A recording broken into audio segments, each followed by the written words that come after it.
Hello दोस्तों, आपका स्वागत है मेरे यूट्यूब चैनल अश्विन मलवारेस में। इस वीडियो में हम पेपर 4 को डिस्कस करेंगे। पेपर 4 एक्चुअली क्या है, सबसे पहले मैं एक कॉन्टेक्स्ट आपको दे दूँ। एक्चुअली 2021 का जो मेंस था आईएएस का, वो मैंने दिया था और वो जनवरी में था। तो तकरीबन 16 जनवरी 2022 को वो ख़त्म हुआ था।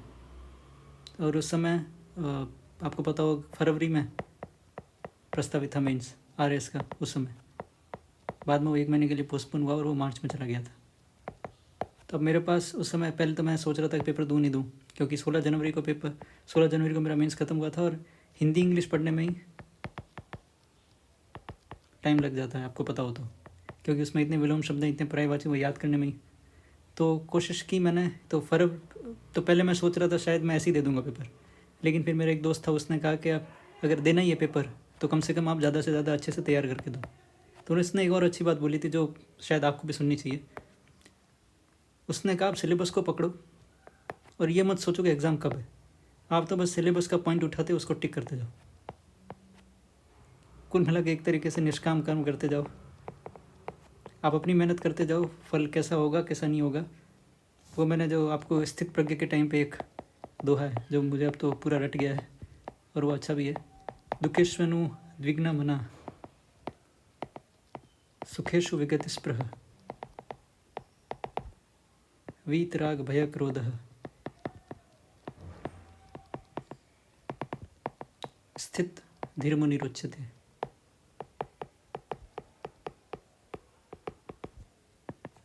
दुख में आपको उद्विग्न नहीं होना है, खींचना नहीं है, और सुख में आपको एकदम पगला नहीं जाना है। तो फिर वही उसने कहा, तो मैंने फिर फरवरी में भी अच्छे से तैयारी की, यहाँ से लेके यहाँ तक, और थोड़ा बहुत किस्मत ने साथ दिया और 1 महीना और खिसक गया तो मार्च तक चला गया ये पेपर। हालांकि 2 महीने थे मेरे पास, तो इस बार मैं एक भी पेपर नहीं लिख पाया,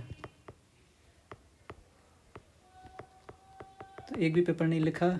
और साथ में मुझे हिंदी इंग्लिश वगैरह सब निपटाना था, तो मैंने कोशिश की हिंदी इंग्लिश की जितनी ग्रामर याद कर सकूं। रिवीजन ज़्यादा टाइम नहीं मिला, पर मैंने कोशिश की जितना मैं कर सकता था, तो उस हिसाब से मुझे ठीक नंबर मिले पेपर 4 में।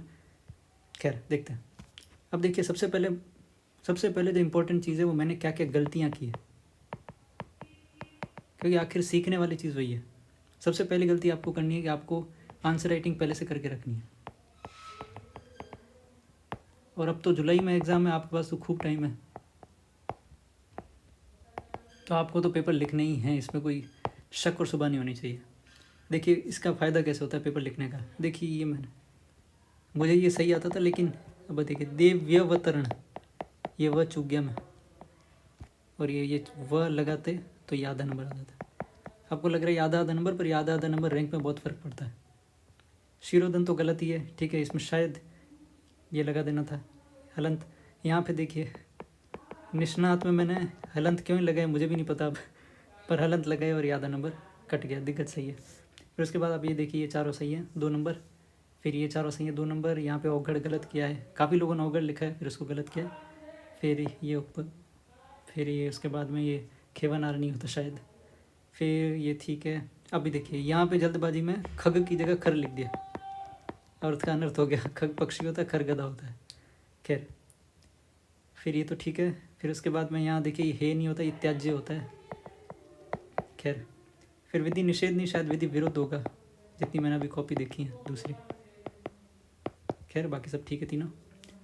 ये तो पता नहीं, ये तो सही है, पर ये सबका ही एक जगह मैंने देखा था मत और राय लिखी थी, तो उसका सही किया था। छाछ का तो सही था, मत ये बहस का शायद, क्योंकि राघव प्रकाश में शायद बहस दे रखा है, तो इसको सही कर देना आप। बहस को गलत किया उन्होंने, तो मत या राय जो भी लिख देना आप। अब ये तो ठीक है 2 नंबर। ये वाचाल, ये अंध विरोध नहीं है, ये विरोधाभास है। खैर फिर उसके बाद में ये तो ठीक है। फिर गण्यमान्य नहीं, गण्यमान्य, तो ये सारी चीज़ें जब तभी सही होगी जब आप रिवीजन करेंगे, क्योंकि हिंदी में तो इतना कुछ है कि अगर आपने 3 से 4 बार नहीं पढ़ा, नहीं याद होगा, कितना ही कर लीजिए आप। और आप अगर 10 दिन भी छोड़ दिया प्रैक्टिस में, नहीं आप 10 दिन भी आप भूल जाओगे। बहुत ही कोई सिंपल होंगे वो याद रहेंगे बाकी, लेकिन जो जनरली सिंपल आते नहीं है, तो एग्ज़ाम में वही पूछे जाते हैं जो या तो एक्सेप्शन होते हैं। जैसे संधि में पूछेंगे तो संधि के जो एक्सेप्शंस होते होंगे तो वो पूछ लेंगे। यहाँ जहाँ पे बहुत ही माइनर चेंजेस होंगे जो आपको लगेगा ये तो नज़र में ही नहीं आया एक बार भी, तो ये रिवीजन से ही आएगा। खैर, तो ये तो ठीक है। फिर चंद्रमौली का शायद ई छोटा होगा, और पश्चात आप देखिए कितनी छोटी छोटी चीज़ें हैं। ये त के लिए खाली इतना लगाने का आधा नंबर है। खैर, ये देखिए, ये मैंने गलत कर दिया। ये देखिए, सबसे पहले काटा छाटी मत कीजिए, क्योंकि काटा छाटी करते हैं आपका सही भी है वो भी गलत हो जाएगा। जैसे मैं बताता हूँ, ये देखिए, एक तो थोड़ा ये जो खड़ी पाई है ना, इसको थोड़ा सा बड़ा बनाइए, क्योंकि ये मेरा सही है मेरे हिसाब से। इसमें को हटा के मैं ही करना था, मैंने कहीं कॉपीज़ और देखी तो उसमें शायद मैं ही इतना ही है। फिर भी आप बता दीजिएगा अगर कुछ गलती और हो तो, मेरे हिसाब से ये सही है। पर ये शायद ये काटा छाटी इतनी थी तो शायद ये उसमें भी फिर इन्होंने गलत कर दिया, या ये जो खड़ी पाई थी ये इनको पूरी दिखी नहीं, खड़ी पाई का नंबर काट दिया, क्या पता। और वसंत में तो ये गलत है, वसंत में फूलों को खिलने से कौन रोक सकता है, शायद ये। खैर, वो अपने भाग्य को कोस रहा है, ये इसका शायद ये था। यह दुखद घटना तब घटी थी जब कोरोना का प्रभाव छुआ था, तो ठीक है। फिर ये लोकोक्तियाँ मुहावरे तो पता नहीं है, राग प्रकाश से भी आगे आ जाते हैं अब तो ठीक है, ये तो देख ही लीजिएगा आप। फिर ये पारिभाषिक शब्दावली तो खैर ये दोनों गलत हैं। अभी जो शीर्षक है ना, ये मैंने देखा कई जगह लोगों ने सिर्फ ये लिखा है साहित्य और वाङ्मय, तो भी इसको 2 नंबर दिए, ठीक है। अब जैसे मैंने महत्व लिखा 2 नंबर, पर किसी ने और ज़्यादा कॉम्प्लिकेट करने की कोशिश की है ना इसको, तो उसको शायद 1.5 नंबर दिया या 1 नंबर दिया। तो कॉम्प्लिकेट मत करिए, जितना आप सिंपल बना सके शीर्षक को, जो आपको लगता हो इसको देखने से, वो आप सिंपल से सिंपल बनाने की कोशिश करें मेरे हिसाब से। बाकी हो सकता है मैं गलत हूँ, आप भी 2-4 कॉपीज़ और देखिए तो आपको समझ में आएगा कि क्या ये इसमें क्या किस आधार पर नंबर दिए जाते हैं या क्या देखा जाता है। खैर, फिर अब देखिए, ये जो चीज़ें ना पल्लवन वाली, ये सारी की सारी आप कोट्स जितने आप याद कर सकें, जैसे मैंने कहा ना मुझे वो याद था स्थित प्रज्ञ वाला, तो मैंने वही यहाँ पे कोशिश की उसको लिखने की, वीतराग भय क्रोध स्थित दीर्घ रुच्यते। तो एक ही चीज़ कहीं कहीं काम आ जाती है, ठीक है। तो ये आप पढ़ लीजिएगा। फिर देखिए, मैं बताऊँ इस बार मैं फॉर्मेट, क्योंकि मेरे पास टाइम कम था, मैं फॉर्मेट लिख के याद नहीं कर पाया, तो इसलिए आपको एक चीज़ ध्यान रखनी है। आप ऐसा नहीं कि आपने फॉर्मेट देख लिया कि भाई ये कार्यालय पत्र का फॉर्मेट है, उससे काम नहीं चलेगा, आपको लिख के देखना पड़ेगा तभी याद होगा। वरना इतने कन्फ्यूजिंग है ये 8 परिपत्र, निविदा, कार्यालय पत्र, अधिसूचना, अर्धशासकीय पत्र, ये बहुत कन्फ्यूजिंग है। तो ये तभी क्लियर होगा आपका कन्फ्यूज़न जब आप एक साथ लिखेंगे, और उसमें जो माइनर माइनर डिफरेंसेस हैं, जैसे अनुस्मारक है, अब चूँकि अनुस्मारक रिमाइंडर है तो वो किसी ना किसी लेटर के को रिमाइंड करते होगा, तो आपको उसका भी लिखना पड़ेगा।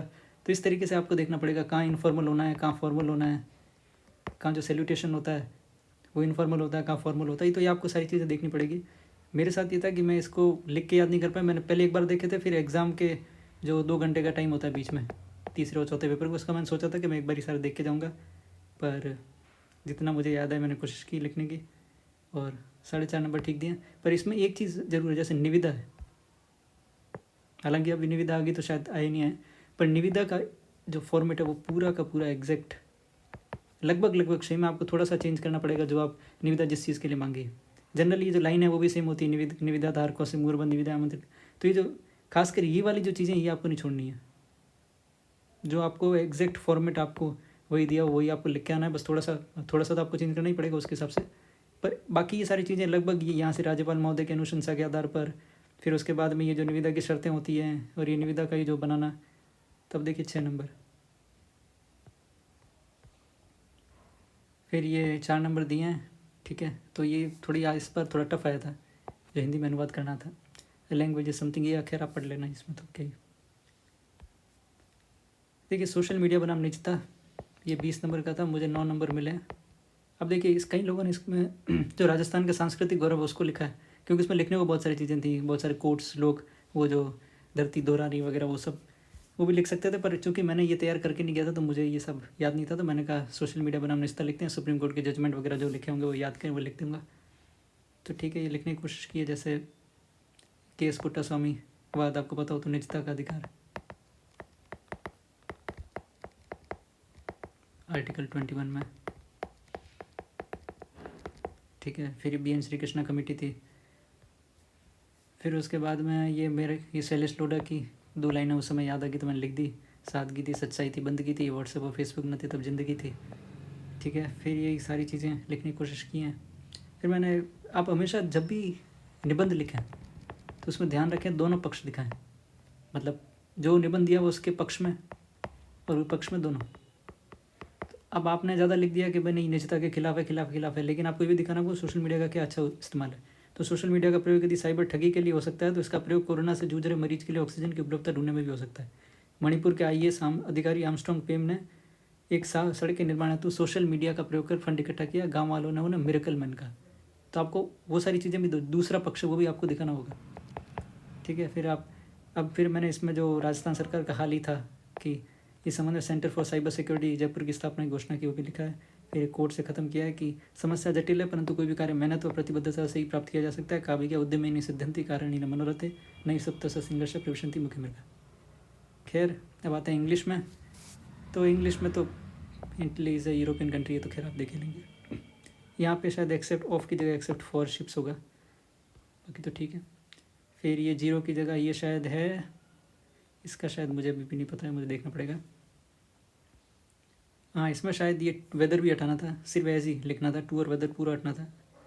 आई asked her as she would have a cup of tea. ठीक है। अभी रूड पोलाइट अप्रूव।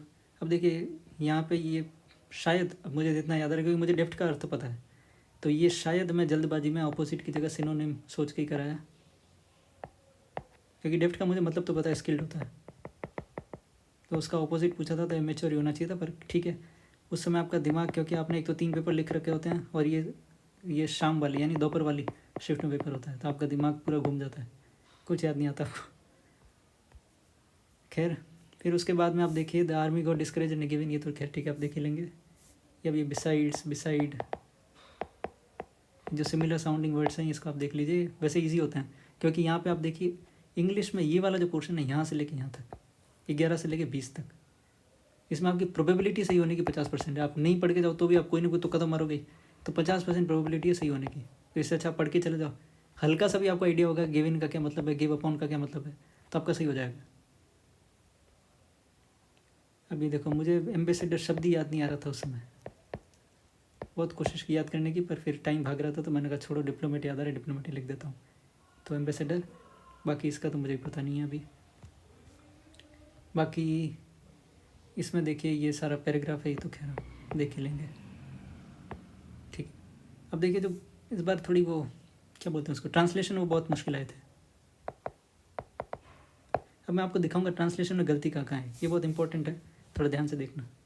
अब इसमें तो नहीं, इसमें तो डायरेक्ट, क्योंकि ये तो शायद इसमें थोड़ा सा क्या है कि मैं अब भी तुम्हारे साथ होने से ज़्यादा खुश होना नहीं जानता, ये थोड़ा एक तो बहुत ही टिपिकल था और इसका तो मुझे अभी भी समझ में नहीं आया इसका क्या लिखना चाहिए था। आई वो don't want to be happier than to be with you. ज़्यादा, अब देखो इसमें एक चीज़ तो ये हो सकता है ज़्यादा खुश नहीं होना चाहता, इसका सेंस जो है, जो मैंने सेंटेंस बनाया वो सेंस नहीं आ रहा जो ये है। तो सबसे पहली चीज़ तो है जो आपको सेंटेंस दिया हुआ है, अब इसको आप एक बार रफ में एक बार बना के देखना, वही सेंस आ रहा तो ठीक है। हालांकि क्या टाइम थोड़ा कम होता है क्योंकि हिंदी करके आप इंग्लिश में आए हो तो जल्दी जल्दी आपको करना होता है, तो कोशिश करिएगा कि ठीक ठाक करने की, कम से कम लिख तो दीजिएगा ही, आधा तो मिलेगा कम से कम। अब देखिए यहाँ पे मुझे सिखाना आपको एक चीज़। अब देखिए उत्तर पुस्तिका में यथासंभव संक्षिप्ताक्षर का प्रयोग ना करें। अब देखिए प्रयोग है और मैंने क्या लिखा है, राइट। राइट होता है लिखें, अगर यहाँ पे ये होता है लिखें तो मेरा राइट सही होता है, लेकिन प्रयोग तो यहाँ मुझे डोंट यूज़ एब्रीविएशंस ये करना चाहिए था। In answer booklet as far as possible and write complete words. तो इसको ध्यान रखिए, छोटी छोटी चीज़ें हैं कि आपको कम से कम इतना तो, और तो ठीक है कितना भी टिपिकल आए, लेकिन कम से कम जो इस वर्ड हैं उसका तो कम से कम बेसिक आप अर्थ सही लिखें। तो मैंने राइट की जगह यूज़ लिखना चाहिए था मुझे। अब देखिए द कवि ने उर्मिला के चरित्र में एक स्त्री के दर्द विरह की वेदना को बहुत सुंदरता से कह रहा है। The poet has depicted the pain and misery. अब देखो पेन और मिजरी एक ही होता है, तो ये विरह का मुझे अर्थ नहीं सूझ रहा था तो मैंने मिजरी लिख दिया, लेकिन हालांकि मिजरी दर्द को ही कहते हैं, एक तरीके से दुख को ही कहते हैं। तो विरह का आप, अब वर्ड नहीं मिल रहा तो कोई बात नहीं, आपको लिखना होगा कुछ ना कुछ, तो 1 नंबर तो मिलेगा कम से कम। खैर the reason for the indiscipline caused due to dissatisfaction is because of their feeling that many a times their thoughts and aspirations are ignored. The reason for the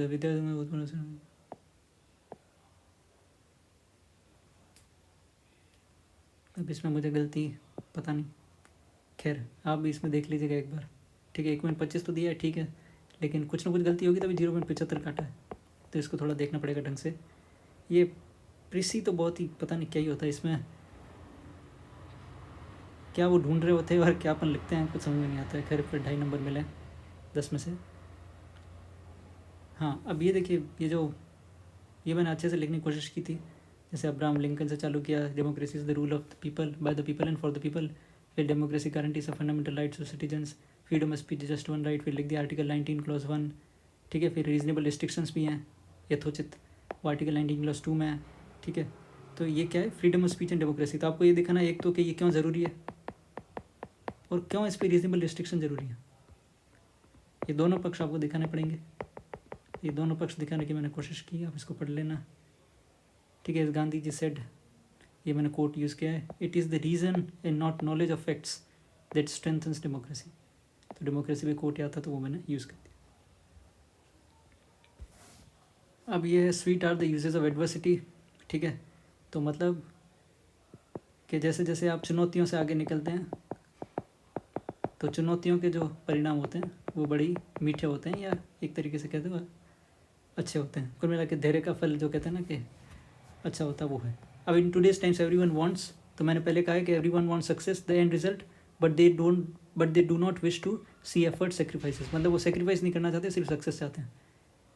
one who remains firm in winds of adversity can only test the fruits of success, the success achieved from struggle produces sweet results. उसी words को जो उसने दे रखे हैं, sweet, adversity, कोशिश करिए उन्हीं को यूज़ करने की, ताकि उसको लगे कि आप टॉपिक से भटके नहीं।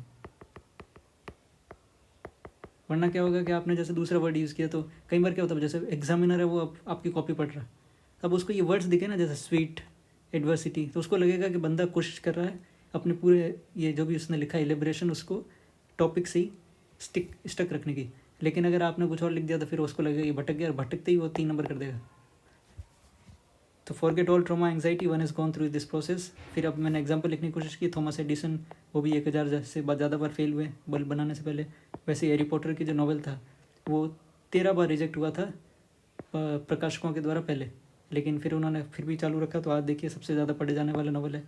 Through Edison and writer of Harry Potter faced adversities but in the end the test of success was sweet. तो इस तरीके से मैंने लिखने की कोशिश की और 5 नंबर दिए जो अच्छे। अब देखिए लेटर का तो मैं फॉर्मेट ही भूल गया वहाँ बैठ के, क्योंकि मैं क्या बता रहा हूँ कि 2 घंटे जो बीच के थे उसमें फॉर्मेट देख के गया था। खासकर ये हिंदी के तो मैंने फिर भी पहले देखे थे, उसको मैंने लिखे नहीं थे पर देखे ज़रूर थे। इंग्लिश का तो मैंने कोशिश की, तो मैंने कहा था एक लेटर ही आएगा, क्योंकि लेटर आएगा और एक रिपोर्ट आएगी शायद, तो मैं लेटर का वो फॉर्मेट देख लूँगा उस 2 घंटे में। पर हालांकि वो हिंदी की 8 देखने में इतना टाइम चला गया कि लेटर का तो मैंने एकदम बहुत जल्दी में देखा, तो याद ही नहीं आएगा कहाँ, पहले मैं कन्फ्यूज़ हो गया कि कहाँ लिखनी, डेट लिखनी है, कहाँ क्या लिखना है। तो फिर मैंने काटा, फिर वापस किया, तो आप देख लीजिए 3 नंबर दिए फिर। तो आप प्लीज़ कोशिश कीजिए कि ये सारी तैयारियाँ पहले से करके जाएँ घर से। अब वहाँ जाके आप सोचेंगे कि होगी तो नहीं होगा, इस बार टाइम बहुत ज़्यादा है। देखिए जितना ज़्यादा टाइम उतना ज़्यादा कंपटीशन। पिछली बार क्या था, टाइम कम था इसलिए 314 कट ऑफ गई है, पिछली बार 344 गई थी, क्योंकि उस समय भी टाइम ज़्यादा मिला था। इस बार आप मान के चलिए 350 कट हो जाएगी, वो हो सकता है इससे ज़्यादा भी चली जाए, जैसे इस बार प्री में चली गई थी 100, किसी ने एक्सपेक्ट ही नहीं की थी, 84 से सीधी 100। तो इसलिए मैं कह रहा हूँ कि कट ऑफ बहुत ज़्यादा जाएगी, आप गुंजाइश नहीं है इसमें गलती की। तो आप कोशिश कीजिएगा, मेरी तरह गलती मत कीजिएगा, पेपर लिखिएगा, ठीक है, और रिवीजन कीजिएगा। देखिए वैसे तो वीडियो लंबा हो जाएगा, पर फिर भी मैं देखिए 2 चीज़ें होती हैं आंसर राइटिंग में, एक तो होता है कंटेंट और एक होता है प्रेजेंटेशन। कंटेंट क्या होता है कि आपने एक सोर्स उठा लिया, उसका आपने मल्टीपल रिवीजन किया, तो इससे जो फैक्ट्स वाले सवाल हैं, जैसे हिंदी में हो गए, इंग्लिश में हो गए, ग्रामर वाले, वो आपके सही हो जाएंगे, ठीक है। अब दूसरा आंसर राइटिंग, प्रेजेंटेशन। अब प्रेजेंटेशन होगा प्रैक्टिस से, आपने प्रैक्टिस की, आपने आंसर लिखे, फिर आपने उनका विश्लेषण किया, फिर आपने कहीं टॉपर्स की कॉपीज़ देखी, फिर और विश्लेषण किया, तब जाके ये कहीं ना जाके आंसर राइटिंग। तो इसलिए मैं कह रहा हूँ बहुत, और इस बार तो जुलाई तक एग्ज़ाम गया है तो कोशिश करिएगा ज़्यादा से ज़्यादा मेहनत करने की, और ज़्यादा से ज़्यादा दोनों पे ध्यान दीजिएगा, कंटेंट और प्रेजेंटेशन, क्योंकि दोनों के नंबर हैं। मैं आपको एक एग्जांपल देता हूँ, जैसे ये अनुच्छेद 61 वाला जो सवाल था, आपने देखा हो तो पॉलिटी में जो आया था, राष्ट्रपति को पद से हटाने का। अब कहीं ने लैंग्वेज लिखी, पर मैंने एक कॉपी देखी थी, उसने सिर्फ यूँ दिखा रखा था कि अनुच्छेद 61, ठीक है, आधार, संविधान का अतिक्रमण, जो भी। फिर उसके बाद में 1/4 सदस्यों का प्रस्ताव को समर्थन, फिर 14 दिन का नोटिस, पहले सदन में 2/3 बहुमत से पारित, फिर दूसरे सदन में जांच, राष्ट्रपति को मौका अपना पक्ष रखने का, फिर दूसरा सदन 2/3 बहुमत और राष्ट्रपति का पद से हटना। उसने इस तरीके से लिख रखा था, उसको 4 नंबर दे रखे थे। तो आप कोशिश कीजिए, अगर इससे 2 चीज़ें हुई, एक तो आपका टाइम बच गया कि आपको लैंग्वेज नहीं लिखनी पड़ रही है, नन वो सब, ये ऐसा होता है वैसा होता है, ये सब लिखने की जरूरत नहीं पड़ी। आपने सीधा आपने यूँ पूरा का पूरा बताया, उसने 4 नंबर 5 में से हासिल कर लिए और आपका टाइम भी बचा। तो कोशिश कीजिए प्रेजेंटेशन को, ये सारा तभी हो सकता है जब आप पहले एग्ज़ाम से पहले, एग्ज़ाम के टाइम पे होना बहुत मुश्किल है। तो खैर, इससे ज़्यादा फिर वीडियो बहुत ज़्यादा लंबा हो जाएगा। खैर, तो मैंने कोशिश की, आपको जितना मुझे ठीक लगा। आपको भी कैसा लगा? अगर अच्छा लगा हो तो लाइक कीजिएगा, शेयर कीजिएगा, और जो भी इस बार मेंस दे रहे हैं या आगे जिनको मेंस देना है उनको भी शेयर कीजिएगा, ताकि वो भी देखें और सीखें। बाकी और कोई गलती हो गई हो या कुछ मैंने गलत बोल दिया हो तो कमेंट में उसको ज़रूर करेक्ट कर दीजिएगा। और कमेंट में आप ये भी बता दीजिएगा कि अगर कोई और वीडियो आपको चाहिए जो कि मुझे डिस्कस करना चाहिए, तो मैं भी वो डिस्कस कर दूँगा। Thank you.